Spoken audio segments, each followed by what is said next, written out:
بسم اللہ الرحمن الرحیم۔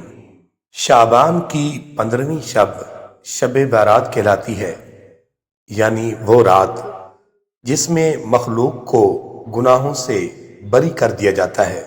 تقریباً 10 صحابہ کرام رضی اللہ عنہم سے اس رات کی فضیلت کے متعلق احادیث منقول ہیں۔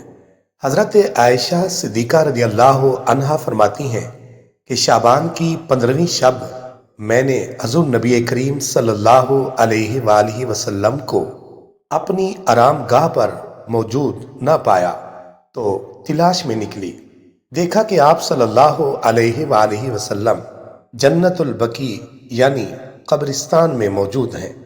پھر مجھ سے آپ صلی اللہ علیہ وآلہ وسلم نے فرمایا کہ آج شعبان کی 15ویں رات ہے، اس رات میں اللہ تعالیٰ آسمانی دنیا پر نزول فرماتا ہے اور قبیلہ بنی کلب کی بکریوں کے بالوں کی تعداد سے بھی زیادہ گناہ گاروں کی بخشش فرماتا ہے۔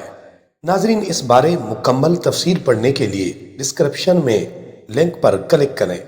اس سال شب برات 13 فروری بروز جمعرات مغرب کے بعد ہے، یعنی شب برات کا وقت 13 فروری کی شام سورج غروب ہونے سے لے کر آئندہ کل یعنی 14 فروری کی صبح صادق تک کا وقت شب برات کہلاتا ہے۔ اللہ تعالیٰ اس رات کی برکات سے ہم سب کو مستفید فرمائے، آمین یا رب العالمین۔